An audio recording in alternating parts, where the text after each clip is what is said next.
Il y avait des matins où Antoine Morel traversait le hall du siège du groupe Morel Santé.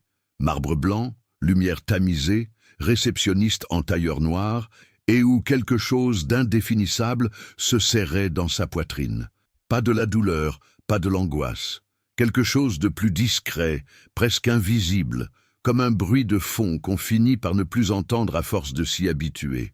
Ce matin-là, debout devant la baie vitrée du 16e étage de son appartement du 16e arrondissement, il regardait Paris se réveiller sous la lumière grise d'un mardi de novembre, et il essayait, une fois encore, de se souvenir pourquoi il avait construit tout ça. Antoine Morel, 42 ans, groupe Morel Santé, 8 hôpitaux privés, 34 cliniques, 86 millions d'euros de chiffre d'affaires annuel. Une photographie dans Le Figaro Économie, 3 mois plus tôt, debout devant le dernier établissement inauguré à Lyon, costume gris anthracite, sourire calibré pour la presse. L'appartement faisait 255 mètres carrés. Les plafonds montaient à 3,30 mètres. Le parquet en chêne massif avait été posé par un artisan que son architecte était allé chercher en Bourgogne. Tout cela était vrai. Et pourtant, à 7h15 du matin, dans cet appartement qui valait une somme qu'il ne songeait même plus à mentionner, il ne restait qu'un homme debout en chaussettes sur un parquet magnifique, tenant un café qu'il avait laissé refroidir. Il ne dormait plus vraiment depuis des semaines, pas d'insomnie franche. Il fermait les yeux, le corps réclamait son dû. Quelques heures passaient, mais quelque chose manquait dans ce sommeil. La profondeur, peut-être. La sensation d'avoir vraiment décroché. Il se réveillait chaque matin comme quelqu'un qui n'avait jamais véritablement quitté sa propre tête. 6 ans plus tôt, Isabelle avait pris ses affaires avec l'efficacité tranquille de quelqu'un qui préparait ce départ depuis longtemps. Elle avait pris les tableaux qu'il aimait, elle le savait, et laissé les meubles qu'il avait choisis. La procédure de divorce avait duré 7 mois. Son avocat, à lui, avait dit que c'était rapide. Antoine n'avait pas répondu. Lucas, leur fils, avait alors 8 ans. Il vivait désormais à Neuilly-sur-Seine avec Isabelle, dans une maison que les pensions alimentaires finançaient en partie et que Lucas n'avait jamais invité son père à voir. Il avait 14 ans maintenant. Il rappelait en moyenne 1 fois sur 3. Quand Antoine entendait sa voix, muet, un peu plus grave, chaque fois étrangère et familière à la fois, il ne savait plus quoi dire, et la conversation se terminait toujours trop tôt, suspendue dans un silence poli et douloureux. C'était Maître Ferrière, son conseiller juridique, qui avait posé le dossier sur le bureau ce jeudi après-midi. Une pochette cartonnée grise, sobre, qui ne ressemblait pas à un problème. C'en était un. À l'intérieur, une enquête de 22 pages publiée par un journaliste indépendant dans un journal d'investigation en ligne, co-relayé par 2 grands quotidiens nationaux. Le titre était simple et chirurgical. Les invisibles de la santé privée, conditions de travail et rémunération au sein des grands groupes hospitaliers français. Le groupe Morel Santé y occupait 3 pages. Les témoignages étaient anonymisés, mais précis. Turnover de 31% chez les agents d'entretien en 2 ans. Rémunération bloquée depuis 4 exercices. Taux d'absentéisme en hausse constante depuis 18 mois. Une aide-soignante qui racontait avoir mangé debout dans un couloir pendant 8 mois parce que le réfectoire du personnel était en travaux et que personne n'avait jugé utile de trouver une solution provisoire. Antoine avait lu les 22 pages sans se lever. Maître Ferrière était resté silencieux dans le fauteuil en face, ce qui lui ressemblait peu. Quand Antoine avait refermé la pochette, le conseiller avait dit qu'une agence de communication avait déjà été approchée, que le protocole habituel recommandait un communiqué de presse dans les 48 heures et une série d'annonces à impact médiatique modéré mais visible. Antoine avait regardé la pochette grise posée sur le bureau pendant un long moment. « Non », avait-il dit. Maître Ferrière avait légèrement relevé un sourcil. « Je veux comprendre ce que j'ai construit. » La décision avait pris 10 jours à se formuler clairement. Antoine avait son diplôme de médecine. Obtenu en 1988, exercé brièvement, abandonné à 29 ans quand son père était mort d'une crise cardiaque, en laissant derrière lui un groupe hospitalier en pleine expansion et sans successeur désigné. Il n'avait jamais pratiqué sérieusement. Mais les connaissances étaient là, enfouies sous 15 ans de tableaux Excel et de conseils d'administration, et la licence était toujours valide. Son directeur médical avait cherché ces mots pendant une réunion entière, avant d'admettre que, techniquement, rien n'empêchait un médecin diplômé de s'inscrire comme volontaire dans un établissement public. Le conseil d'administration avait regardé Antoine comme on regarde quelqu'un qui vient d'annoncer qu'il compte traverser Paris à pied. Il était allé quand même. L'hôpital Saint-Antoine, 12e arrondissement, un établissement public de l'AP-HP, 700 lits, urgences ouvertes 24 heures sur 24, couloirs qui sentaient le désinfectant et le café de distributeur, lumière fluorescente dans les escaliers, peinture grise au mur du 3e étage. Antoine était arrivé un lundi matin de la dernière semaine d'octobre, avec une valise de cuir marron dans laquelle il avait fourré un vieux stéthoscope, 2 paires de jeans, des chaussures qui n'étaient pas des mocassins Berluti et quelques livres. Il avait donné son nom à l'accueil, Docteur Antoine. Pas de mensonge direct. Son prénom était son prénom. Juste une omission soigneusement construite. Le premier jour, il avait eu l'impression d'être revenu dans un endroit dont il n'avait jamais vraiment mesuré l'existence. Pas dans ce bâtiment spécifiquement, mais dans ce type de lieu. L'hôpital public, avec son économie de gestes, son urgence permanente, ses infirmières qui couraient sans jamais sembler paniquer, ses patients dans les couloirs, ses chariots qui couinaient sur le linoléum beige. Tout ça existait en dehors de ses graphiques de performance et de ses indicateurs de satisfaction client. Ça existait tous les jours, à chaque heure. Il n'était pas sûr de l'avoir vraiment su avant. Il passait ses journées à observer, à consulter des dossiers que le chef de service lui confiait avec une méfiance polie, à assister à des visites, à poser des questions qui semblaient intéresser davantage la gestion que le soin. Personne ne savait qui il était. Ou plutôt, personne n'avait de raison de poser la question. Un médecin volontaire, la quarantaine, discret, qui arrivait tôt et repartait tard, le genre d'homme qu'on ne remarque pas. Et Antoine, pour la première fois depuis longtemps, trouvait dans cet effacement quelque chose d'étrangement reposant. C'était elle qui l'avait remarqué en premier. Sophie Laurent. Antoine ne connaissait pas encore son nom cette première semaine.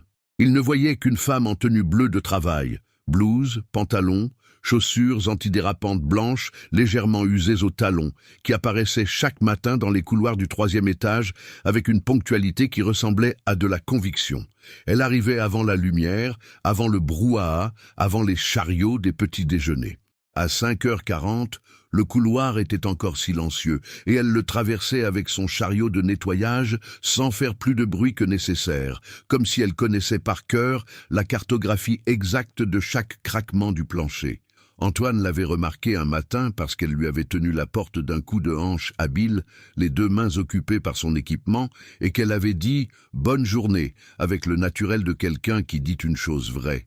Pas la formule automatique des couloirs, pas le salut poli qu'on distribue sans regarder, quelque chose de direct, un regard bref et clair, puis elle était passée.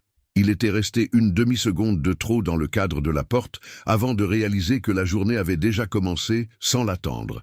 Il avait pris l'habitude de se retrouver vers 12h30 vers la fenêtre au bout du couloir du 3e, côté cour intérieure. Ce n'était pas conscient, au départ. Il venait s'y placer avec un gobelet de café en carton et regardait la cour en contrebas. Quelques arbres, un banc de métal vert, le bruit sourd de la circulation rue du Faubourg Saint-Antoine, au-delà des murs. Il ne voyait pas vraiment la cour. Il voyait les chiffres du rapport, les témoignages anonymisés. Il cherchait quelque chose qu'il n'arrivait pas encore à nommer. Un espace entre ce qu'il avait construit et ce que cela produisait sur des vies réelles. L'espace était là, béant, et le regarder en face lui donnait une sensation physique désagréable, au niveau du sternum. Sophie l'avait vu 3 fois dans cette position avant de commencer à le regarder vraiment. Elle ne le lui avait pas dit d'emblée, mais il y avait quelque chose dans la façon dont elle orientait son travail dans ce couloir, une légère modification de trajectoire qui l'amenait à passer à proximité de la fenêtre, qui suggérait qu'elle observait. Elle observait de la même façon qu'elle nettoyait, sans en avoir l'air, avec une précision qui n'avait rien d'anodin. Le réfectoire du personnel, niveau -1, servait de 11h45 à 13h30. Une grande salle rectangulaire avec des tables en formica gris, des chaises empilables, des plateaux orange, un self où les plats étaient corrects sans être mémorables. La lumière était froide, le bruit constant, conversation, couverts, chaises qu'on racle, mais il y avait quelque chose d'humain dans ce bruit-là, quelque chose qui ressemblait à de la vraie vie en train de se dérouler. Antoine venait s'y asseoir chaque jour à 13 heures précises, seul dans son angle habituel, avec une assiette dont il mangeait peu et un téléphone sur lequel il parcourait des emails qui attendaient des décisions qu'il ne prenait pas. Ce mardi-là, il était 13 heures passées de quelques minutes, et il avait les yeux fixés sur son écran sans vraiment lire ce qui s'y trouvait. La bandéja devant lui était intacte. Gratin de légumes, tranches de pain, yaourt. L'odeur de la cantine s'était incrustée dans sa veste de médecin et il ne l'avait pas remarqué. Il pensait à Lucas, à un message envoyé 3 jours plus tôt resté sans réponse, à la façon dont les silences de son fils avaient une texture différente de tous les autres silences qu'il connaissait, plus denses, chargés de quelque chose qu'il n'avait pas su protéger. Il n'entendit pas Sophie approcher. Il sentit seulement le mouvement à la périphérie de son champ visuel, puis un bruit de plateau qu'on pose et la moitié d'un repas qui arrivait en face de lui. Riz, poulet en sauce, légumes vapeur, un demi-morceau de pain. Il leva les yeux. Elle était debout, sans s'asseoir encore, les mains à plat sur le bord de la table. « J'ai pris trop large au self », dit-elle, avec le ton de quelqu'un qui donne une information neutre. « Ça va finir à la poubelle. » Antoine regarda le plateau. Regarda Sophie. Elle avait les cheveux tirés en chignon bas, une mèche échappée qui tombait sur sa tempe gauche, les yeux sombres et tranquilles, une légère rougeur aux joues que le froid du matin n'avait pas encore tout à fait abandonnée. Elle ne souriait pas. Elle attendait, simplement. C'était un mensonge. Ils le savaient tous les deux. Elle n'avait pas pris trop large. Elle avait pris pour 2. Il ne sut pas expliquer plus tard ce qui l'avait convaincu d'accepter. Lui qui, dans d'autres circonstances, aurait poliment décliné, aurait souri, aurait dit que c'était inutile. Peut-être était-ce précisément l'absence de sourire, la façon dont elle ne lui demandait pas la permission d'être utile. Elle lui tendait quelque chose de concret, sans en faire une faveur. « Merci », dit-il. Elle hocha la tête et s'assit à l'autre bout de la table, avec ce qui restait sur son propre plateau. Elle mangea sans parler. Il mangea aussi. Le poulet était tiède mais honnête, la sauce un peu épaisse, le riz un rien collant.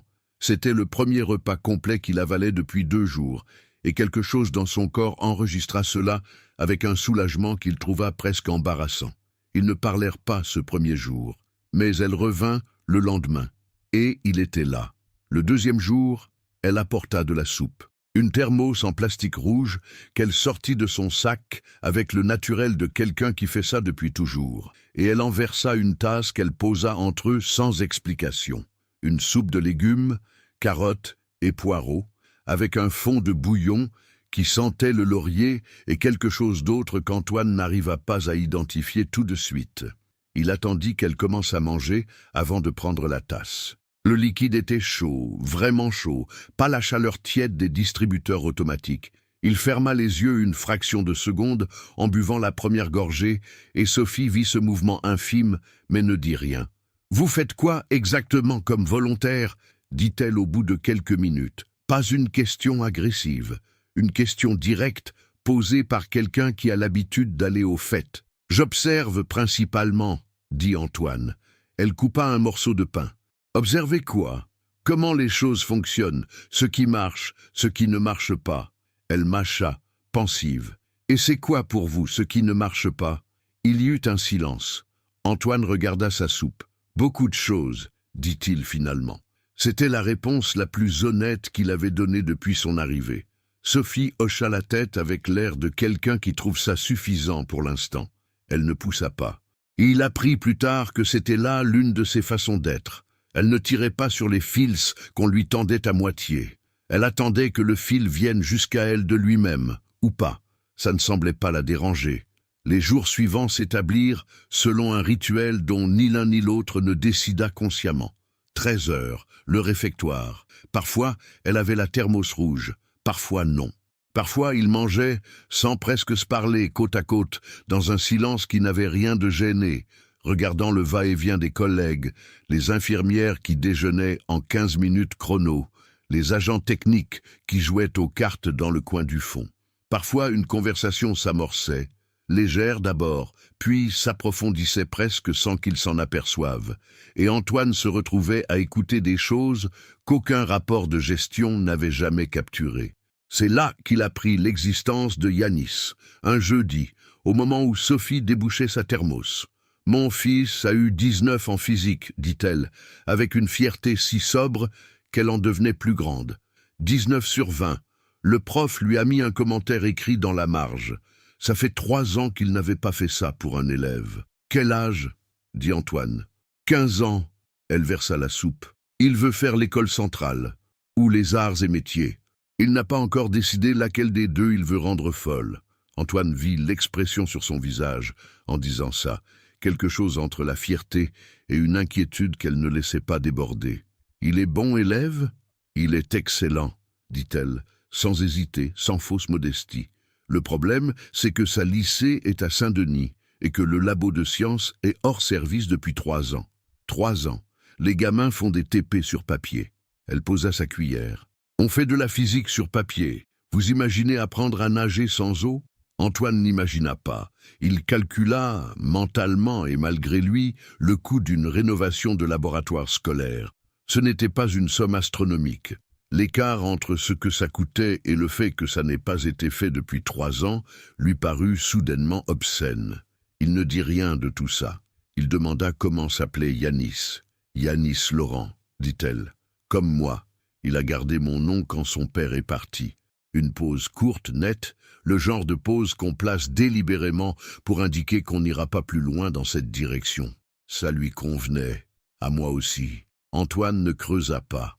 Il apprit, lui aussi, au fil des jours, à ne pas tirer sur les fils qu'elle lui tendait à moitié. Il lui parla de Lucas un vendredi. Il ne l'avait pas prévu. Sophie avait mentionné en passant qu'elle avait essayé d'appeler sa mère 2 fois la veille sans réponse, et qu'elle avait passé 20 minutes à se convaincre que le silence d'un téléphone n'était pas forcément une catastrophe. Il y avait quelque chose dans cette façon de décrire l'attente. 21 minutes à fixer un écran muet, en espérant et redoutant à la fois, qui fit bouger quelque chose dans sa poitrine. « Mon fils ne rappelle pas, lui non plus, » dit-il. Il le dit simplement comme on dit une vérité qu'on a portée longtemps sans pouvoir la poser quelque part. Pas toujours, pas souvent, en ce moment. Sophie le regarda, pas avec pitié, avec attention. « Il est fâché contre vous ? Je ne sais pas. Peut-être. » Il marqua une pause. « Peut-être qu'il est juste fatigué d'attendre que je sois là pour de vrai. » Le silence qui suivit n'était pas inconfortable. C'était le silence de quelqu'un qui entend quelque chose et le prend au sérieux. Sophie reprit sa cuillère, but une gorgée de soupe et dit « Les enfants pardonnent presque tout si on arrive avant qu'ils renoncent. » Antoine ne répondit pas immédiatement. La phrase resta là, dans l'air du réfectoire avec ses bruits de couverts et ses chaises raclées, et elle y resta longtemps après qu'ils eurent quitté la table. Il la retrouva le soir dans son appartement du 16e, debout devant la baie vitrée, Paris étalé en contrebas sous les lumières orangées. Les enfants pardonnent presque tout si on arrive avant qu'ils renoncent. Il ne savait pas où Lucas en était. Il ne savait pas s'il était encore dans le presque tout ou s'il avait déjà glissé vers l'autre côté. Il envoya un message à son fils ce soir-là. Pas le genre de message habituel, bref et pratique, confirmation d'un dîner, question sur les devoirs, information logistique. Un vrai message. 3 lignes qui disaient qu'il pensait à lui, que le silence entre eux lui pesait, qu'il savait que c'était de sa faute et qu'il cherchait comment faire autrement. Il attendit 1 heure, puis 2. Il s'endormit avec le téléphone posé à plat sur la table de nuit. Le lendemain matin, à 6h47, un message de Lucas attendait. 4 mots. « Moi aussi, Pépa. Bientôt. » Ce fut la première fois en des mois qu'Antoine Morel pleura.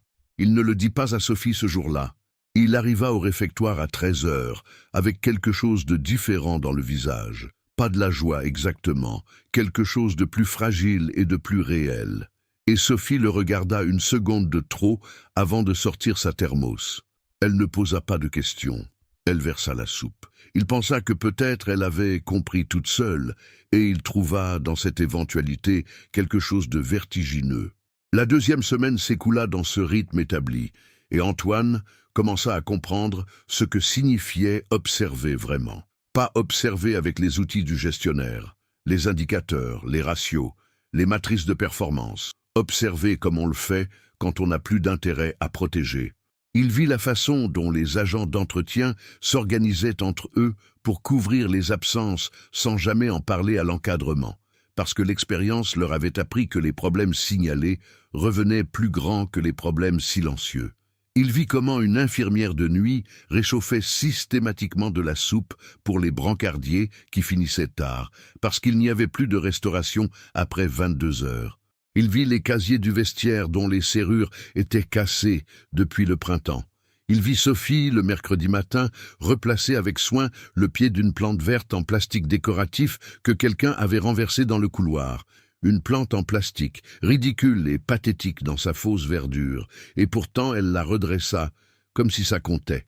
Il lui demanda pourquoi, un peu plus tard dans la journée, en croisant son chariot au bout du couloir. Elle le regarda avec un fond d'amusement calme. Parce que c'est là, et que si on ne prend pas soin de ce qui est là, on finit par ne prendre soin de rien. Antoine resta avec cette phrase-là aussi. La troisième semaine, quelque chose changea dans la texture des déjeuners. Les silences devinrent plus habités.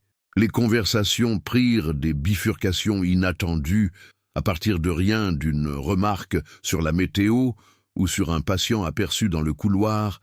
Ils se retrouvaient à parler de choses qui n'avaient aucun rapport avec l'hôpital, et pourtant tout rapport avec eux. Sophie parla de Saint-Denis avec une précision d'amoureuse. Elle décrivait sa rue, sa boulangerie du samedi matin, le marché du jeudi, le bruit des trains au loin le soir, et il y avait dans cette description une dignité tranquille qui ne cherchait pas à se justifier. Elle n'excusait pas son quartier, ne le défendait pas contre un jugement qu'il n'avait pas émis. Elle le décrivait simplement comme un endroit où on pouvait vivre une vraie vie. Antoine parla de son père. Pas longuement, pas avec effusion. Juste quelques phrases, un soir où ils étaient restés plus tard que d'habitude, et où le réfectoire était presque vide. Henri Morel, mort à 64 ans d'un infarctus dans son bureau du siège, un mardi ordinaire de février, qui avait fondé le groupe à partir d'une seule clinique dans le 15e et l'avait fait croître avec une conviction qui ressemblait à de la vocation. Il croyait vraiment à ce qu'il faisait, dit Antoine. Il croyait que les structures privées pouvaient soigner aussi bien que le public, avec plus d'efficacité. Il avait peut-être raison, mais quelque chose s'est perdu entre sa conviction et ce que le groupe est devenu. Qu'est-ce qui s'est perdu ? Dit Sophie. Il réfléchit. Les gens, la façon de voir les gens. Elle hocha la tête, pas en signe de compassion, en signe de reconnaissance, comme si elle l'avait su avant lui et attendait simplement qu'il le formule. Ce fut ce soir-là qu'Antoine comprit qu'il ne voulait pas rentrer dans son appartement du 16e. Pas encore. Il resta dans le couloir après 18 heures avec la vague excuse d'un dossier à vérifier. Et quand il entendit le bruit du chariot de Sophie dans le couloir adjacent, il ne se leva pas. Il resta assis et quelque chose en lui enregistra ce désir de rester dans cet espace de linoléum et de lumière froide comme la chose la plus sensée qu'il avait ressentie depuis longtemps. Il ne savait pas encore que Sophie, de son côté, avait commencé à prendre quelques minutes supplémentaires dans ce couloir du 3e étage. Non par nécessité. Son travail était fait, son planning précis. Mais parce qu'il y avait quelque chose dans cet homme assis, avec son dossier et son gobelet de café, qu'elle n'arrivait plus tout à fait à ignorer. Pas de l'attraction, pas encore. Quelque chose de plus élémentaire. La sensation de reconnaître dans quelqu'un une solitude qu'on connaît de l'intérieur. Ce qu'elle savait, et qu'elle n'avait pas encore dit, c'est qu'elle avait commencé à le regarder vraiment dès la première semaine. Pas parce qu'il était beau. Il l'était, d'une façon ordinaire et légèrement fatiguée, qui ne cherchait pas à le faire valoir. Pas parce qu'il était médecin, et que les médecins dans un hôpital public méritaient une attention particulière. Mais parce qu'il y avait quelque chose d'incongruent dans sa façon d'être là, une façon de tenir son stéthoscope qu'elle ne savait pas encore nommer, une façon de regarder le couloir comme quelqu'un qui cherche quelque chose qu'il n'a pas encore perdu, mais qu'il sent sur le point de disparaître.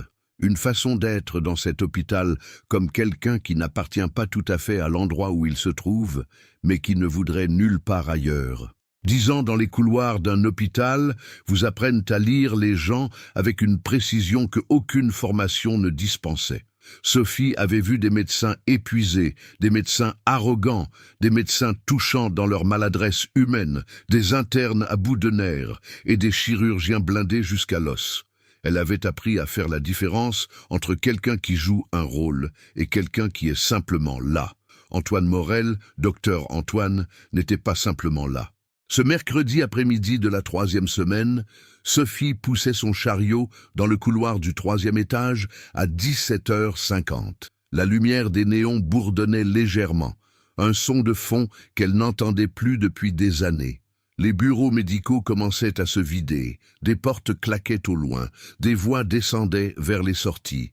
Elle passa devant la petite zone d'attente où 2 chaises oranges se faisaient face sous une fenêtre, et elle vit Antoine assis là, un dossier ouvert en travers des genoux, mais les yeux dans le vide, pas en train de lire, pas en train de réfléchir à quelque chose de médical. Absent, simplement, comme quelqu'un dont la pensée est ailleurs depuis longtemps et qui a oublié de faire semblant. Elle s'arrêta, pas brusquement. Le chariot s'immobilisa avec elle dans un silence presque naturel. Elle le regarda pendant 2 ou 3 secondes, le temps d'un souffle, peut-être moins. Elle pensa à tous ces matins où elle l'avait vu à la fenêtre, à la façon dont il tenait son gobelet de café sans jamais le boire vraiment, à la façon dont il avait dit beaucoup de choses quand elle lui avait demandé ce qui ne marchait pas et dont cette réponse avait sonné comme un aveu qu'il n'avait pas prévu de faire. Elle posa les mains sur le bord de son chariot. Elle prit une inspiration qui ne ressemblait à rien de particulier. « Vous êtes en train de faire semblant. » Antoine ne bougea pas, pas d'1 millimètre. Le dossier restait ouvert sur ses genoux, les pages immobiles dans l'air climatisé du couloir, et il eut la sensation étrange que le temps venait de changer de consistance autour de lui, plus épais, plus lent, comme ces secondes qui précèdent un impact et qui durent beaucoup plus longtemps qu'elles ne le devraient. Sophie ne répéta pas. Elle n'en avait pas besoin. Les mots étaient là, posés dans le couloir avec la même simplicité tranquille qu'elle mettait à redresser une plante en plastique ou à tendre la moitié d'un repas. Pas d'accusation dans la voix, pas de théâtre, juste une observation formulée par quelqu'un qui n'avait aucune raison de se tromper. « Depuis le premier jour, dit-elle, je ne sais pas quoi, je ne sais pas pourquoi, mais je sais que oui. » Le couloir était presque vide. Une infirmière passa au loin sans les regarder, des pas rapides sur le linoléum, une porte qui se ferme. Le néon au-dessus d'eux émettait son bourdonnement habituel. Antoine regarda Sophie, debout devant son chariot, les mains toujours posées sur le bord, les yeux sombres et parfaitement calmes. Elle attendait, pas avec nervosité, pas avec impatience. Elle attendait comme quelqu'un qui a déjà fait sa part et qui laisse l'autre décider de la sienne. Il compta plus tard. Il le sut lui-même, sans comprendre tout à fait pourquoi son cerveau avait enregistré cette mesure précise. 11 secondes. « Vous avez raison, dit-il. » Ni l'un ni l'autre ne bougea pendant un moment. Sophie hocha la tête. Un mouvement minime, presque imperceptible, le genre de hochement qui dit « je savais » sans triompher. Elle ne demanda pas d'explication immédiate. Elle reprit les poignées de son chariot, fit 2 pas, puis s'arrêta sans se retourner. « Je finis à 18h. » Ce fut tout. Elle repartit dans le couloir avec son chariot, disparut au coin, et le bourdonnement du néon reprit possession du silence, comme si rien ne s'était passé. Antoine resta assis encore quelques minutes, le dossier toujours ouvert sur des pages qu'il n'avait pas lues. Il pensa à la façon dont elle avait dit « je ne sais pas quoi, je ne sais pas pourquoi », pas par prudence, pas par politesse, mais parce que c'était exactement la vérité. Elle n'avait pas encore les pièces du puzzle. Elle avait juste la certitude que le puzzle existait. À 18h05, il l'attendait dans le couloir. Elle arriva avec son manteau, un caban bleu marine, légèrement élimé au poignet, propre et bien porté, et son sac à l'épaule. Elle le regarda sans surprise. Ils descendirent ensemble jusqu'au rez-de-chaussée, sans parler, sortirent par l'entrée du personnel côté rue du Faubourg Saint-Antoine. Le soir de novembre tombait vite et le froid piquait les joues dès les premiers pas dehors. La rue sentait l'humidité et les pots d'échappement et quelque part, une boulangerie qui fermait, le reste du pain du jour caramélisé dans l'air froid. Ils marchèrent jusqu'à un café au bout de la rue. Un endroit ordinaire, tables en bois, ardoises au mur, deux vieillards qui jouaient aux échecs dans le fond.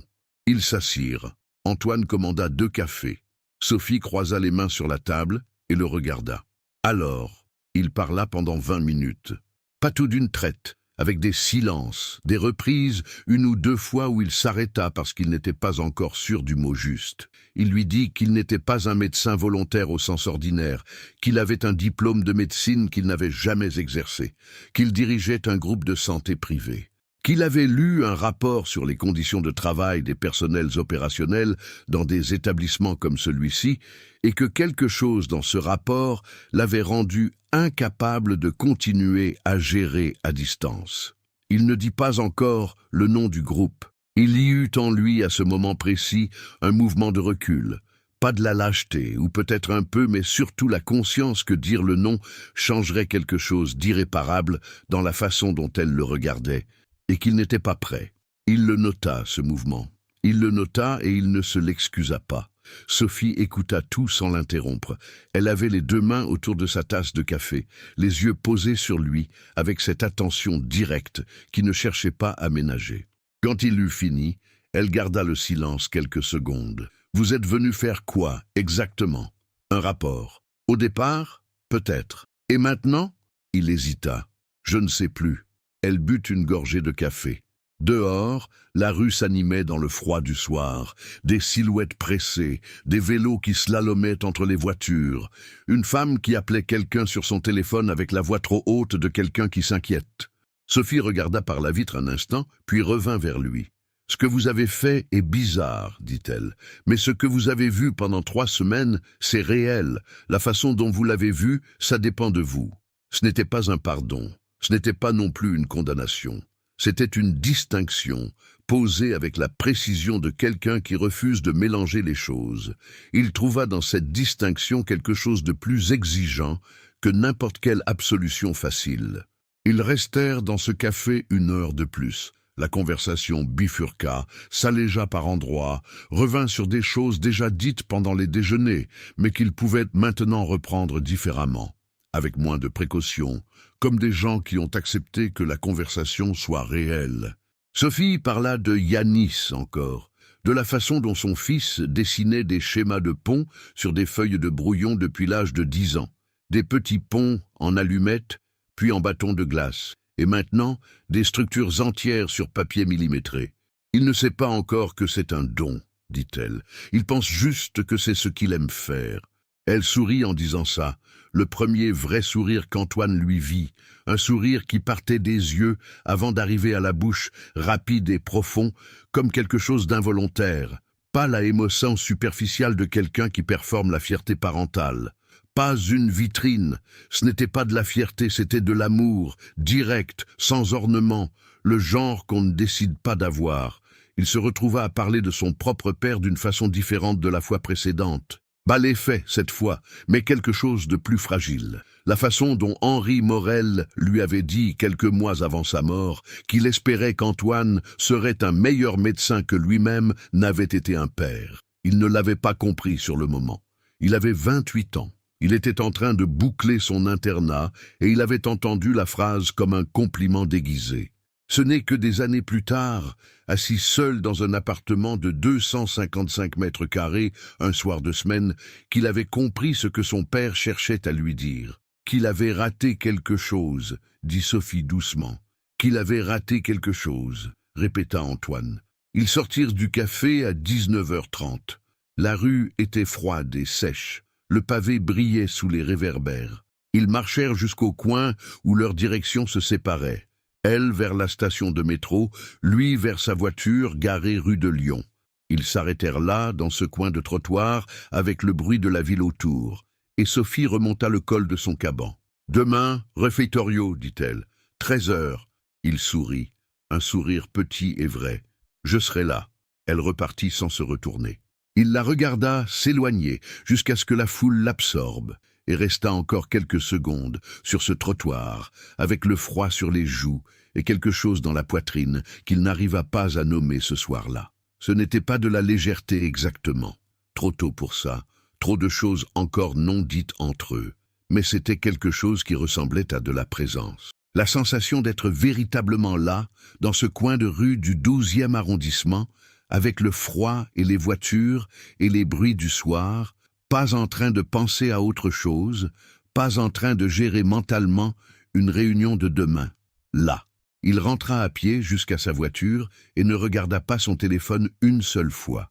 Les jours suivants se déposèrent l'un après l'autre avec une douceur que ni l'un ni l'autre n'aurait voulu nommer à voix haute, de peur de la faire disparaître. Les déjeuners continuèrent, plus ouverts maintenant, débarrassés de la couche de précaution initiale. Sophie arrivait parfois avec quelque chose qu'elle avait cuisiné le matin avant son service, un Tupperware de tagine, une fois, dont l'odeur de cumin et de citron confit avait envahi leur coin du réfectoire et fait tourner 2 têtes aux tables voisines.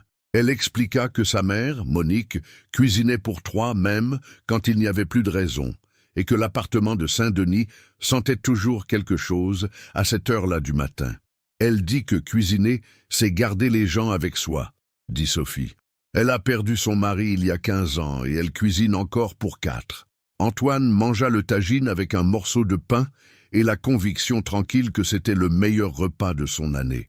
Il apprit que Monique avait des douleurs aux genoux depuis l'été et refusait d'aller chez le médecin, que Sophie prenait le RER B le soir en sens inverse pour passer chez elle avant de rentrer à Saint-Denis, 40 minutes de trajet supplémentaire, 3 fois par semaine, pour s'assurer que le dîner était prêt et que sa mère n'avait pas glissé dans le couloir, qu'elle faisait ça sans jamais le présenter comme un sacrifice, avec la même économie de mots qu'elle mettait à tout le reste.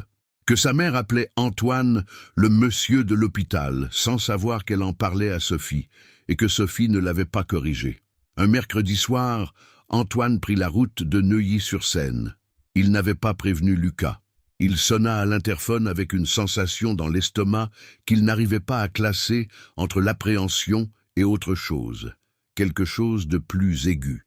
Isabelle répondit, et il y eut dans sa voix une surprise froide rapidement maîtrisée avant qu'elle n'appuie sur le bouton de la porte. Lucas le rejoignit dans l'entrée avec ses cheveux trop longs et ses chaussettes dépareillées, et son visage, qui ressemblait tellement au sien à 14 ans, que quelque chose se tordit douloureusement dans la poitrine d'Antoine. « T'es là, dit Lucas.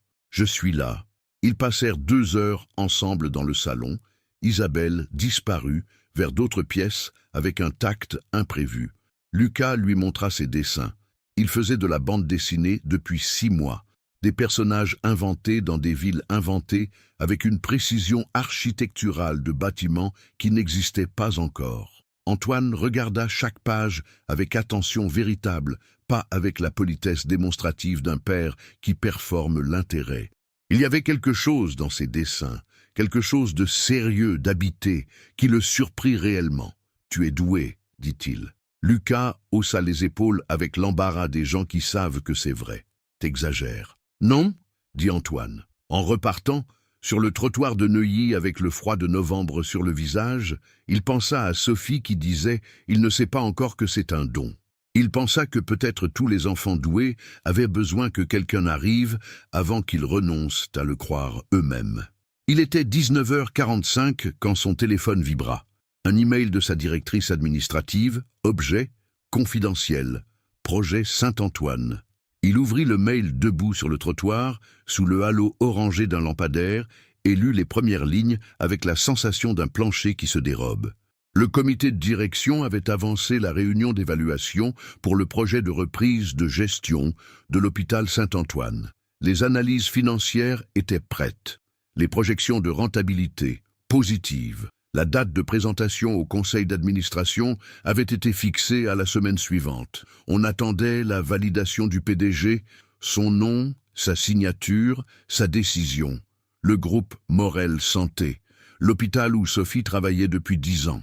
Les 2 choses qui jusqu'ici existait dans des compartiments séparés de sa vie, venait de se percuter avec une violence silencieuse, qui le laissa immobile sur ce trottoir de Neuilly pendant longtemps, le téléphone allumé dans la main, la nuit froide autour. Il ne répondit pas à l'email ce soir-là.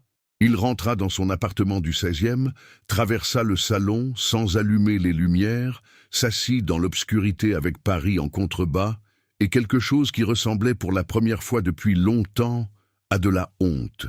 Il ne dormit pas vraiment. Il resta allongé dans le noir avec le plafond au-dessus de lui et l'email ouvert dans sa tête, comme une plaie qui refuse de se refermer.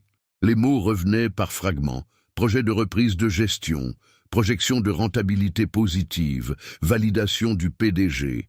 Et chaque fois qu'il revenait, il voyait Sophie dans son caban bleu marine, sur le trottoir de la rue du Faubourg Saint-Antoine. Il entendait sa voix dans le couloir du 3e étage. Il voyait le Tupperware de tagine posé entre eux sur la table du réfectoire. Il voyait la façon dont elle avait dit ce que vous avez vu pendant 3 semaines, c'est réel, avec la précision de quelqu'un qui fait confiance aux faits, pas aux intentions. Et les faits, maintenant, étaient les suivants. Il était le PDG du groupe qui évaluait la reprise de son hôpital. Il avait passé 3 semaines dans cet hôpital sous une identité incomplète. Il avait mangé son déjeuner en face d'elle, il avait bu sa soupe, il avait parlé de Lucas et de son père, et de la solitude des appartements trop grands. Et tout ce temps, le nom Morel était gravé sur une plaque dans le couloir administratif du même bâtiment. Il n'avait pas menti sur son prénom, il avait juste omis le reste, et l'omission, il le savait, avait la même forme que le mensonge quand quelqu'un vous faisait confiance. Le lendemain matin, il arriva à l'hôpital avec 1 heure d'avance. Il marcha dans les couloirs encore clairsemés, passa devant le réfectoire fermé, monta jusqu'au 3e étage. Le chariot de Sophie était déjà là, dans l'alcôve du fond, son manteau accroché au crochet prévu à cet effet. Elle était quelque part dans les chambres. Il l'entendait. Le bruit caractéristique de son chariot sur le linoléum, l'écho discret dans le couloir matinal. Il s'arrêta devant la fenêtre habituelle. La cour en contrebas était grise et vide sous le ciel de novembre. Il posa la main à plat sur la vitre froide.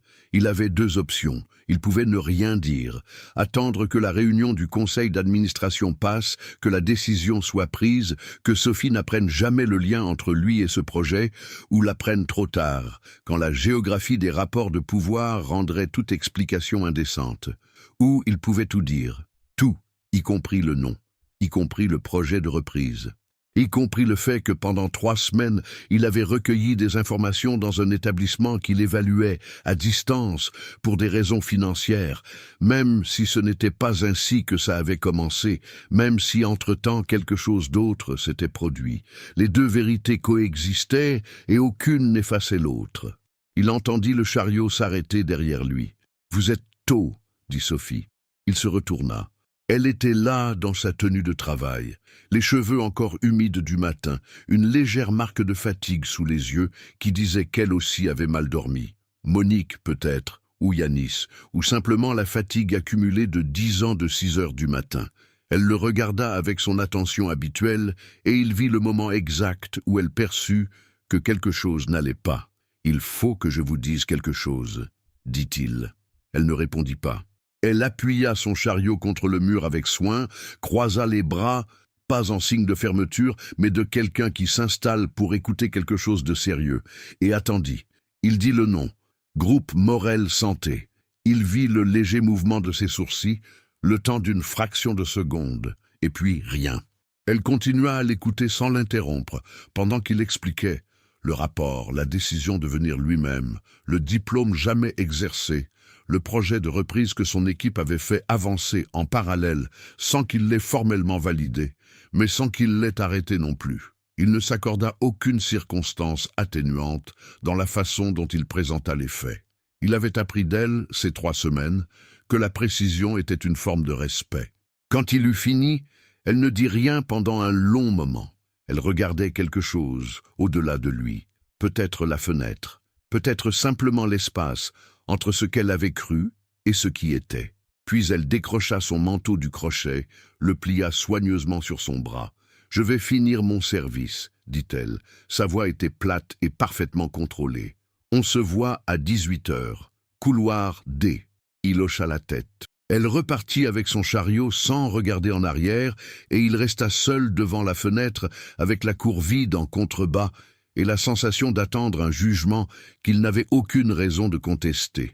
La journée fut longue d'une façon particulière, pas agitée, pas dramatique, juste interminable et silencieuse, comme les journées où on attend quelque chose qu'on ne peut pas précipiter. Il fit son travail. Il consulta des dossiers, assista à une réunion de service, répondit à des questions médicales avec le minimum de compétences solides qu'il lui restait de son internat. Il ne déjeuna pas au réfectoire. Il mangea un sandwich dans un escalier de service et ne put finir que la moitié. À 18 heures, le couloir D était presque vide. Une infirmière au loin, une lumière éteinte au plafond que personne n'avait encore signalée. Sophie arriva à 18h10, manteau sur les épaules, sac à l'épaule. Elle tenait quelque chose dans la main, un rectangle plastifié, un badge. Elle le posa à plat dans sa paume ouverte devant lui, avant même de parler. « Il était dans la poche de votre jaleco, vous l'avez perdu ce matin dans le couloir. » Antoine baissa les yeux. Son vrai badge. Antoine Morel, groupe Morel Santé, président-directeur général. La photo date d'il y a 3 ans, costume sombre, cravate, le visage d'un homme qui n'a pas encore compris qu'il lui manque quelque chose. Le même nom que la plaque dans le couloir administratif du rez-de-chaussée, le même nom que dans les rumeurs de la salle des infirmières depuis 2 semaines, le même nom que dans le rapport que 2 collègues de Sophie avaient lu et commenté à voix basse dans les vestiaires un mardi. Sophie avait tout su depuis au moins 20 minutes, peut-être plus, et elle était venue quand même. « Vous étiez en train de nous étudier, dit-elle. La voix ne tremblait pas. Les yeux s'étaient durcis avec une lenteur absolue, comme quelque chose qui se minéralise en temps réel. Pendant 3 semaines, dans nos couloirs, à notre table. Ce n'est pas ainsi que ça a commencé. Mais c'est ce que c'est devenu. » Il ouvrit la bouche, referma. Pour la première fois depuis 15 ans de négociations, de conseils d'administration, de réunions à enjeux multimillions d'euros, il n'avait pas de réponse construite, pas de cadrage, pas de formulation de retrait, pas de pivot rhétorique. Il n'avait que le silence d'un homme qui regardait la vérité en face et ne trouvait rien à mettre devant elle. « Les choses réelles n'ont pas besoin de déguisement, » dit Sophie. Elle plia son badge avec soin, le geste précis, presque tendre, d'une ironie qu'elle ne soulignait pas, et le lui tendit. Il le prit. Elle ajusta la bandoulière de son sac sur son épaule, redressa le col de son caban bleu marine, et s'en alla dans le couloir D avec des pas réguliers qui ne cherchaient pas à exprimer quoi que ce soit. Pas de colère dans les talons, pas de vitesse punitive. Elle partait simplement, comme quelqu'un qui a dit ce qu'il avait à dire et qui n'a plus rien à prouver. Antoine resta dans ce couloir avec le badge dans la main et la lumière fluorescente qui bourdonnait au-dessus de lui, et il pensa que c'était exactement ça, ce bruit-là, ce bourdonnement discret et constant auquel on s'habitue au point de ne plus l'entendre, qui ressemblait le plus à sa vie des 15 dernières années. Les 3 semaines suivantes furent les plus étranges de sa vie d'adulte. Il retourna dans son appartement du 16e comme on retourne dans un endroit familier qui a changé pendant l'absence. Tout était à sa place, les meubles, le parquet, la vue sur Paris. Mais lui n'était plus tout à fait le même que celui qui était parti. Il s'assit à son bureau avec ses écrans et ses dossiers et ses emails, et il regarda tout ça avec des yeux qui avaient passé 20 jours dans un couloir de linoléum et un réfectoire de table en formica, et qui ne savaient plus très bien comment lire ce qu'ils voyaient. Il convoqua une réunion de direction extraordinaire le lundi matin. Sa directrice administrative entra dans la salle avec les dossiers du projet Saint-Antoine, et Antoine attendit que tout le monde soit assis pour dire, avec la calme économie de mots de quelqu'un qui a pris une décision qu'il ne remettra pas en question. On retire le projet. Un silence. Définitivement. Un autre silence, plus dense. Je veux un audit interne complet sur les conditions de travail des personnels opérationnels de toute la réseau. Rémunération, équipement, sécurité, espace de repos. Tout. Je veux les résultats en 3 semaines. Sa DRH ouvrit la bouche. Je sais, dit Antoine avant qu'elle parle. C'est court, commencez quand même. Il passa les jours suivants dans les données.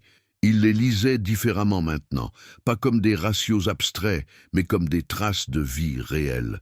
Chaque ligne de tableau représentait quelqu'un.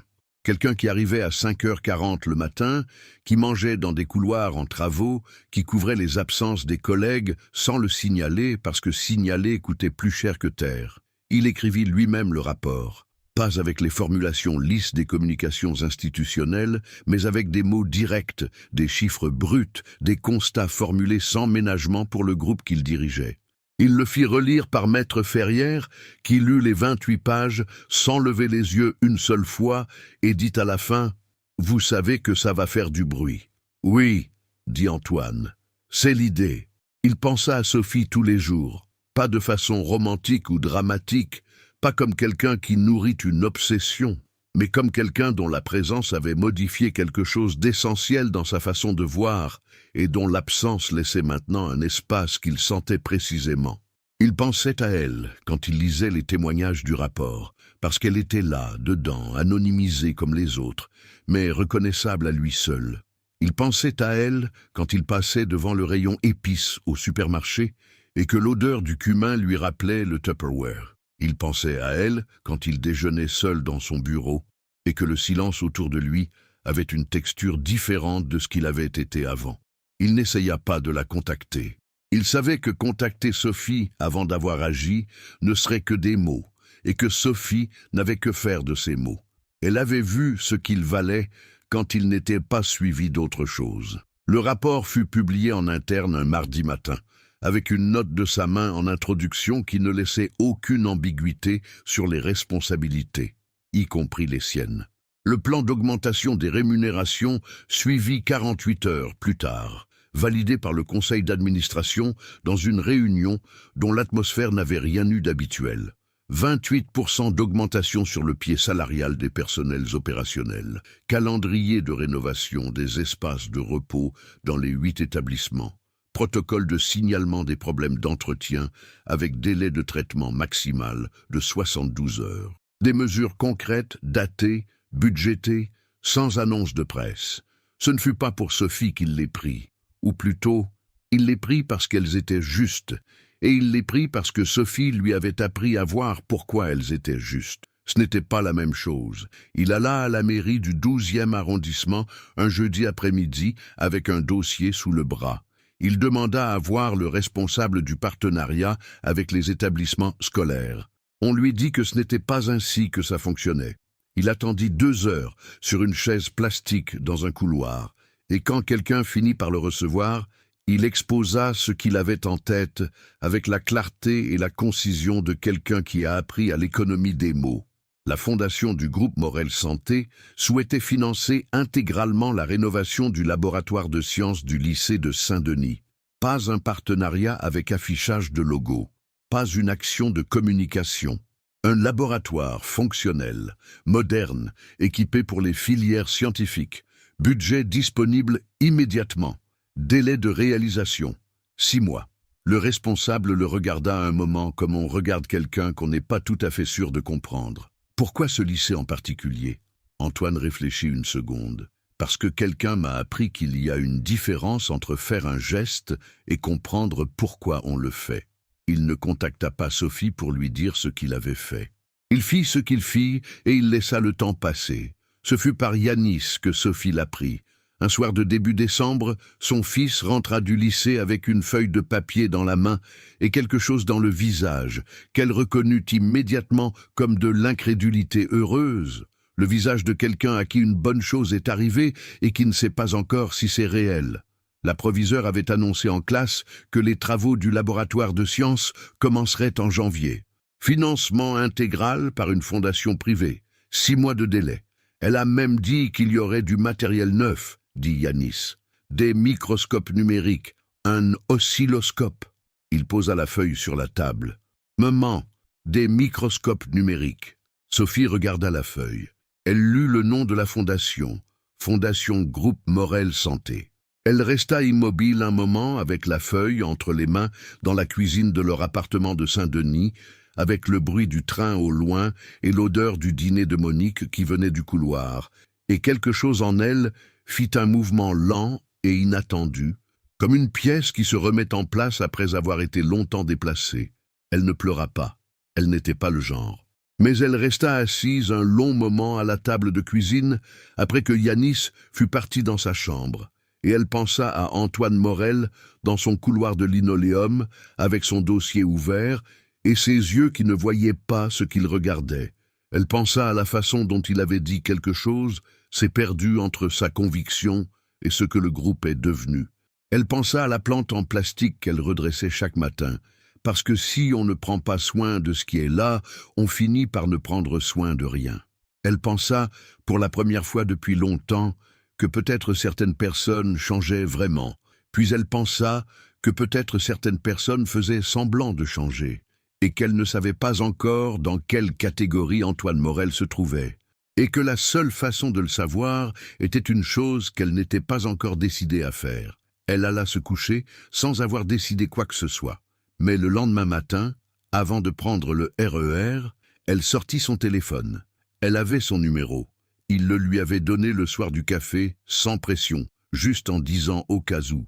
Elle regarda le numéro pendant un moment. Ses pouces restèrent immobiles. Puis Monique appela depuis la cuisine pour lui demander si elle avait pris son écharpe. Et Sophie prit son écharpe et sortit dans le froid de décembre sans avoir encore appuyé sur « Envoyer ».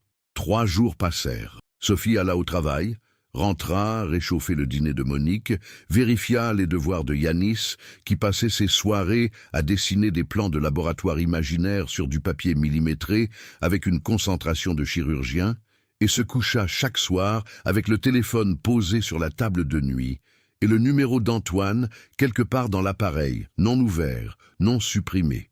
Elle n'était pas du genre à tourner autour des choses. Mais elle était du genre à prendre le temps de savoir ce qu'elle pensait vraiment avant de parler. Et ce qu'elle pensait vraiment, ces 3 jours-là, était contradictoire et difficile à démêler. Elle pensait qu'il avait fait quelque chose de réel, pas un chèque signé de loin, pas une annonce de presse avec photographe, un laboratoire, pour des gamins qui faisaient de la physique sur papier depuis 3 ans. Pour Yanis, qui dessinait des ponts en allumettes depuis ses 10 ans, et qui méritait un oscilloscope comme d'autres, mérite l'air qu'il respire. Elle pensait à ça, et quelque chose en elle voulait le croire, voulait dire que oui, les gens changent, que parfois une rencontre dans un couloir d'hôpital déplace quelque chose d'irréversible chez quelqu'un. Elle pensait aussi à autre chose. Elle pensait à 15 ans passés à apprendre, à ses dépens, que les gestes généreux pouvaient avoir plusieurs faces. Son mari était parti avec les dettes et la promesse d'envoyer de l'argent pour Yanis. Et pendant 6 mois, elle avait cru chaque appel manqué, chaque message bref, chaque bientôt qui ne venait pas. Elle avait mis du temps à comprendre que certaines personnes font de beaux gestes pour se convaincre elles-mêmes, pas pour changer vraiment. Elle avait mis du temps à ne plus confondre l'intention et la constance. Ce n'était pas pareil. Elle savait que ce n'était pas pareil. Mais son corps avait une mémoire indépendante de sa raison, et cette mémoire lui conseillait la prudence avec une obstination tranquille qu'elle respectait. Le 4e jour, elle ouvrit le numéro. Elle écrivit 3 messages différents et les effaça tous les 3. Le premier était trop froid, le second trop explicatif. Le 3e ressemblait à une capitulation qu'elle n'avait pas faite. Elle mit le téléphone dans sa poche, fit la vaisselle, écouta Monique raconter une histoire de voisine du 3e étage qui n'avait rien à voir avec rien, et quand Monique dit en se levant de table « Tu as l'air ailleurs ce soir, ma fille », Sophie répondit que c'était rien, juste la fatigue. Monique posa la main sur son épaule en passant, un geste bref, sa main osseuse et chaude. « La fatigue a des formes différentes », dit-elle simplement. Et elle alla dans sa chambre. Sophie resta à la table de cuisine avec le bruit du train au loin, et l'odeur de la vaisselle propre, et la main de sa mère encore présente sur son épaule, et elle reprit son téléphone. Cette fois, elle écrivit sans réfléchir, pas pour contourner la prudence, mais parce qu'elle avait compris que ce qu'elle voulait dire était simple, et que les choses simples n'avaient pas besoin de construction. Réfectoire. 13 heures. J'apporte le déjeuner. Elle appuya sur « Envoyer » avant que sa raison puisse formuler une objection. Elle posa le téléphone sur la table face vers le bas et alla se brosser les dents. Quand elle revint, la réponse attendait. 3 mots. « Je serai là ». Elle ne sourit pas tout de suite. Elle lut les 3 mots 2 fois, posa le téléphone, éteignit la lumière de la cuisine, et c'est seulement dans l'obscurité du couloir, entre la cuisine et sa chambre, qu'un sourire vint, petit, involontaire, le genre qu'on ne décide pas d'avoir. Le lendemain matin était un vendredi. Sophie se leva à 5 heures comme toujours, fit du café, prépara les boîtes, rit au curry qu'elle avait cuit la veille, une salade de lentilles que Monique avait préparée exprès en disant que c'était pour finir les légumes, ce qui était un autre mensonge affectueux dans une longue série. Elle emballa le tout dans son sac avec la thermos rouge et prit le RER à 5h30 dans le froid de décembre, les quais déserts, les néons de la station qui clignotaient légèrement, le bruit métallique des rails dans le silence du matin. Elle pensait à ce qu'elle avait écrit. « J'apporte le déjeuner ». C'était un geste petit et précis, et elle l'avait fait consciemment. Pas pour pardonner, pas pour promettre quoi que ce soit. Juste pour reprendre là où une conversation s'était interrompue et voir ce qu'il en ferait. La façon dont quelqu'un reçoit une ouverture en dit plus long que tout ce qu'il pourrait dire de lui-même. Antoine arriva au réfectoire à 13h moins 5. Il était là quand elle entra, assis à leur table habituelle. Leur table, elle nota mentalement ce possessif sans décider quoi en faire, avec rien devant lui.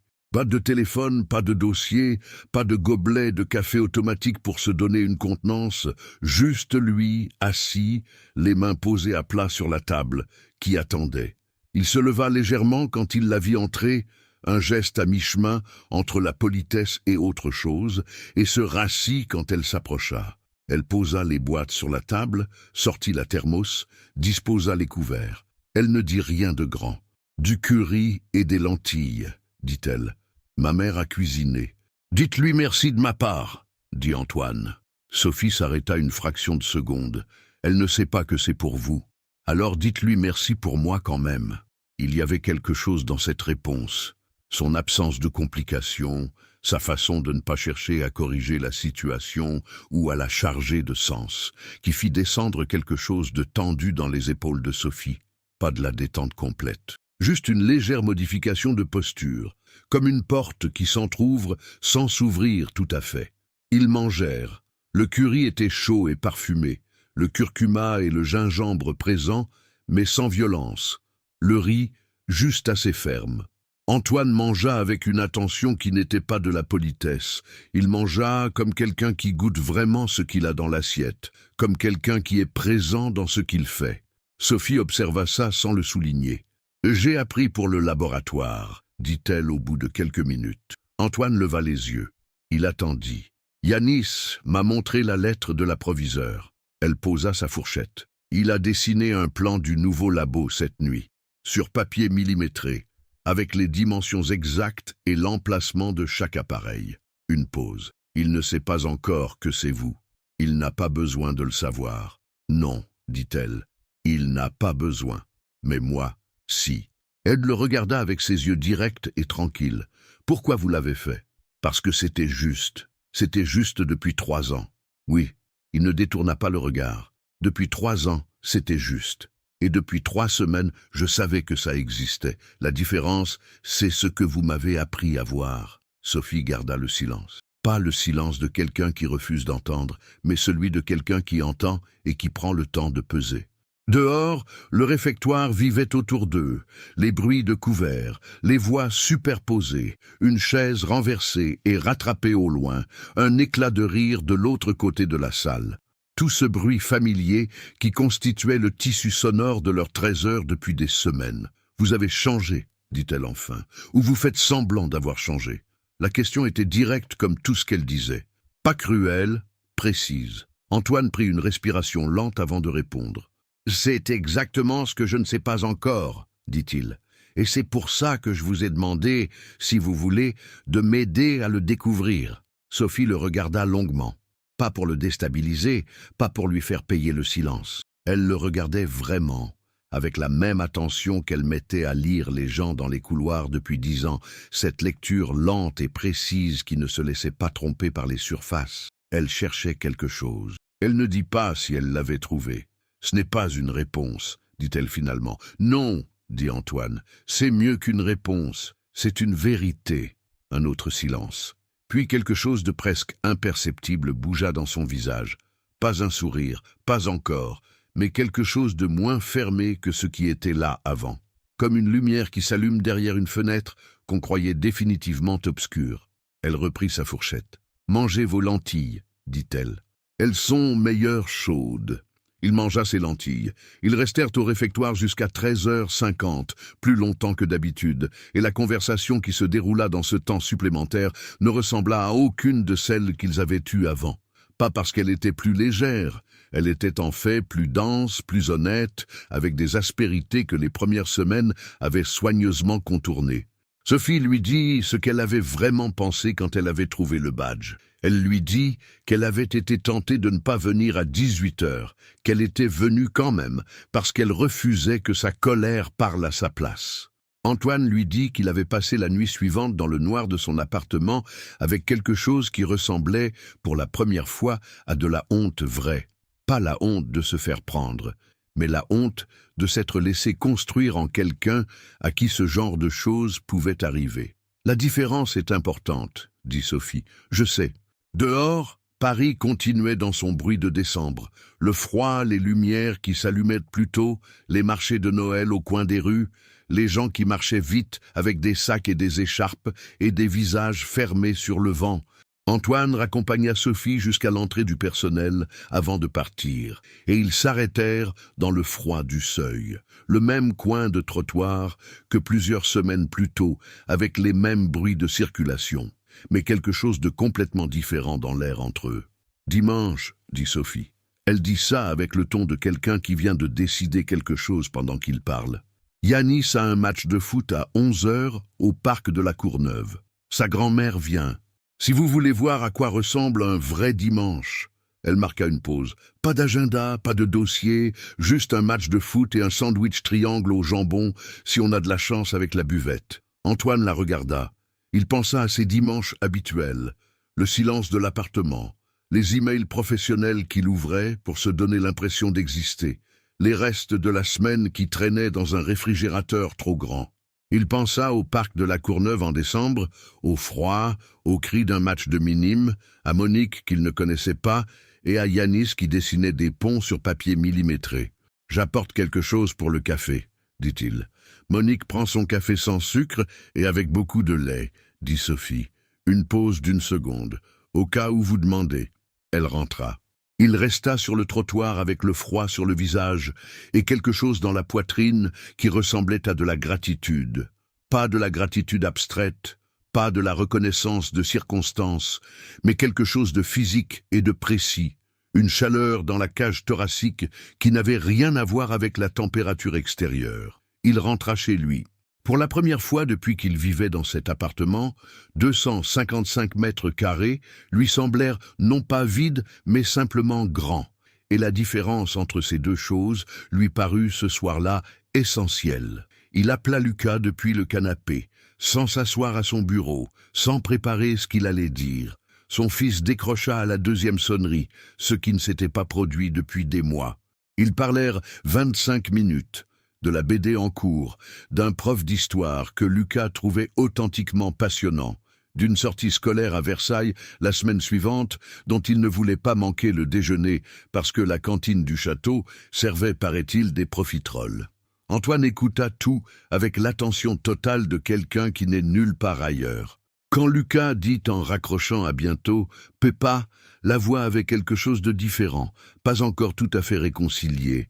Trop de temps perdu pour que ça aille aussi vite, mais ouverte. Ouverte comme une porte qu'on n'avait pas verrouillée à double tour, mais qu'on n'avait pas non plus poussée depuis longtemps. Il posa le téléphone et resta immobile sur le canapé dans la lumière du soir, les lumières de Paris derrière la baie vitrée, et il pensa qu'il y avait 2 ans qu'il ne s'était pas assis là, sans rien faire d'autre que d'être assis là. 2 ans. Sans regarder simplement ses mains posées sur ses genoux dans le silence d'un appartement qui, ce soir, ne ressemblait plus tout à fait à un espace vide.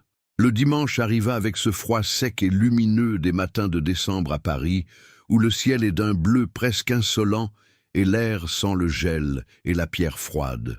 Antoine se leva à 7 heures, ce qui pour un dimanche représentait 1 heure de plus que la semaine, mais 2 heures de moins que ses insomnies habituelles. Il fit du café avec la machine à expresso qu'il n'avait achetée que pour les visiteurs, et qu'il utilisait maintenant pour lui seul, chaque matin, et il but son café debout devant la baie vitrée avec Paris, qui s'étirait sous la lumière rasante, les toits gris-bleu, les cheminées immobiles, la Seine quelque part au-delà qu'on devinait sans voir. Il pensa à ce qu'il allait mettre. Ce n'était pas une pensée anodine. Il n'avait pas de vêtements pour un match de football, de minimes au parc de la Courneuve. Il avait des costumes, des pulls en cachemire, des vestes de sport qui coûtaient plus cher que des costumes. Il choisit un jean, une veste molletonnée grise qu'il retrouva au fond d'un placard, des chaussures de ville qui n'étaient pas des mocassins. Ce n'était pas parfait, mais c'était honnête. Il passa par une boulangerie ouverte en bas de sa rue, acheta des croissants, un pain au chocolat pour une personne dont il ne savait pas encore si elle aimait ça, et un café allongé avec beaucoup de lait dans un gobelet fermé, qu'il tint à la main dans le métro en direction du nord. Il prit le métro, pas sa voiture, pas un taxi. Le métro, ligne 13, changement à Saint-Lazare. Puis le RER B jusqu'à la Courneuve. 42 minutes de trajet dans la rumeur souterraine de Paris, les sièges en plastique, les annonces automatiques, les gens du dimanche matin avec leurs sacs et leurs enfants, et leurs visages encore légèrement endormis. Il s'assit parmi eux et ne sortit pas son téléphone. Sophie l'attendait à l'entrée du parc avec Monique à son bras. Il les vit de loin, Sophie dans son caban bleu marine, Monique dans un manteau bordeaux avec une écharpe en laine beige nouée haut sur le cou, les cheveux blancs soigneusement arrangés, la démarche lente mais décidée d'une femme qui ne laissait pas ses genoux lui dicter sa conduite. Sophie vit Antoine traverser l'allée vers elle, et quelque chose de léger et de bref passa sur son visage avant de redevenir calme. « Vous avez trouvé, dit-elle. « J'ai pris le RER, dit-il. » Elle eut un regard imperceptiblement surpris. Pas de la surprise, plutôt une notation silencieuse, le genre qu'on fait quand quelqu'un confirme quelque chose qu'on voulait vérifier. Monique, de son côté, l'examina avec la franchise directe des gens qui ont 68 ans et plus de temps à perdre avec les circonvolutions sociales. « C'est le monsieur de l'hôpital, » dit-elle à Sophie, pas comme une question. « C'est lui, » dit Sophie. Monique tendit la main. « Monique Laurent. » Sa poignée de main était ferme et sèche. « Sophie m'a dit que vous étiez médecin. J'ai un diplôme de médecine, » dit Antoine avec soin. Monique réfléchit une seconde. C'est une réponse bizarre. « Maman, » dit Sophie. « Non, elle a raison, » dit Antoine. Il tendit le gobelet. Café allongé, beaucoup de lait. Monique prit le gobelet, le regarda, puis regarda Antoine avec une expression qui n'était pas encore de l'approbation, mais qui en avait la direction. « Sophie m'a dit que vous saviez comment je le prends. Elle me l'avait mentionné. » Il faisait attention, dit Monique, pas à lui, mais à Sophie, avec le ton de quelqu'un qui rend un verdict. Puis elle but son café et cessa de parler de lui, ce qui était une façon de l'admettre dans le paysage. Ils marchèrent jusqu'au terrain. Le parc de la Courneuve en décembre avait une beauté un peu rude. Les arbres dénudés, l'herbe durcie par le gel, les allées désertes à cette heure, sauf pour quelques joggeurs, et les familles qui convergeaient vers les terrains de sport au fond du parc. Le terrain de Minimes était une étendue d'herbe synthétique, entourée de quelques rangées de bancs métalliques, sur lesquels des parents et grands-parents s'installaient avec des thermos et des plaids, et l'énergie résignée des gens qui savent qu'ils vont passer 2 heures dans le froid et ne le regrettent pas. Yanis était déjà sur le terrain à l'échauffement quand ils arrivèrent. Antoine le vit pour la première fois, un adolescent grand pour ses 15 ans, mince, avec les traits de sa mère, et quelque chose d'indépendant dans la façon dont il courait, une précision dans les appuis qui disait que son corps connaissait ce terrain mieux que sa tête ne le pensait. Il ne les vit pas tout de suite. Puis il vit sa mère et agita brièvement le bras avec la nonchalance étudiée des garçons de 15 ans qui tiennent à leur image devant les coéquipiers.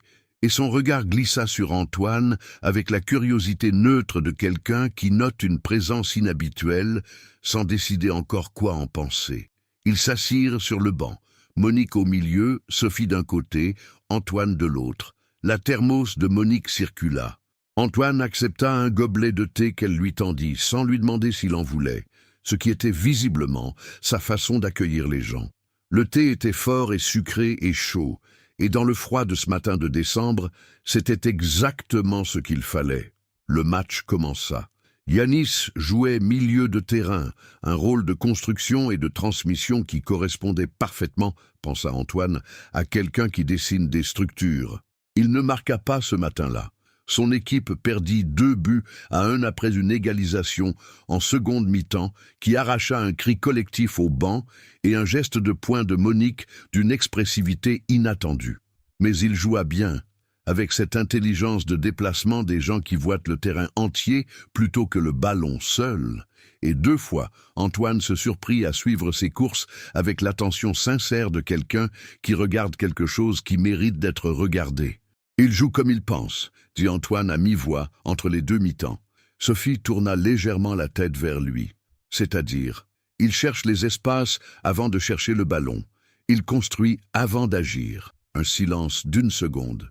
Oui, dit Sophie, simplement ça.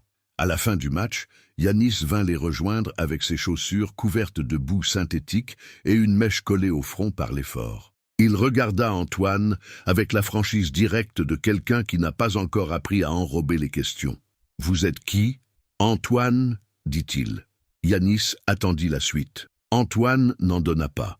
Yanis hocha la tête avec l'air de quelqu'un qui accepte provisoirement cette réponse insuffisante. Puis il dit à sa mère que la buvette avait des sandwichs jambon-beurre, et est-ce qu'il pouvait en prendre 2 ? Et Sophie dit 1, et il dit 1,5, et elle dit 1, et il dit d'accord, avec le soupir calculé d'un garçon qui sait très bien comment fonctionne la négociation avec sa mère. Ils mangèrent leur sandwich debout près de la buvette, du pain de mie, sous plastique, avec une tranche de jambon, et une couche de beurre industriel. Pas grand-chose en soi. Et pourtant, Antoine mangea le sien avec une présence totale, le froid sur les mains, le goût simple et direct du pain et du sel, le bruit du vent dans les arbres dénudés et le match suivant qui commençait sur le terrain avec les cris des gamins plus jeunes et les encouragements des parents. Monique mangeait son sandwich en regardant le terrain d'un air satisfait. Yanis avait déjà rejoint des coéquipiers. Sophie était debout à côté d'Antoine, pas tout près, pas loin non plus, la bonne distance de quelqu'un qui n'a rien décidé, mais qui ne recule plus. « Votre mère va bien ?» dit Antoine. Sophie le regarda de côté. « Pourquoi vous demandez ? Vous m'aviez parlé de ses genoux. » Elle marqua une pause. « Mieux, elle a fini par accepter de voir un médecin. » Une pause plus courte. « Un vrai médecin !» Il reçut le pic sans sourciller et avec un fond de sourire mérité. « Tant mieux !» Ils restèrent dans ce parc jusqu'à presque 13 heures. Monique finit par s'asseoir sur un banc avec sa thermos et sa dignité intacte et dit qu'elle regardait les pigeons, ce qui était une façon de les laisser marcher un peu sans elle. Ils marchèrent sur l'allée principale, les graviers gelés qui crissaient sous les semelles, les arbres de part et d'autre projetant leurs ombres longues de décembre sur le chemin. Ils ne parlèrent pas tout de suite. Ils marchèrent simplement, à la même allure, avec le froid sur les joues et le ciel bleu immobile au-dessus. « Yanis sait pour le labo ?» dit Antoine. « Pas encore. Je voulais attendre que les travaux commencent vraiment, qu'il le voie de ses yeux. » Elle ramena les mains dans ses poches. « Les enfants ont besoin de voir les choses, pas de les entendre. Les adultes aussi, » dit Antoine. Sophie ne répondit pas tout de suite. Ils continuèrent à marcher. Une pie traversa l'allée devant eux avec l'arrogance tranquille de son espèce et disparut dans les buissons.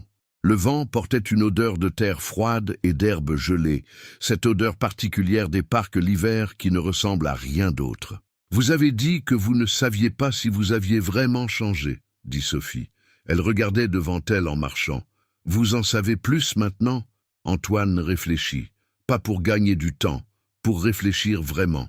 Je sais que je fais des choses différemment. Je sais que je vois les gens différemment.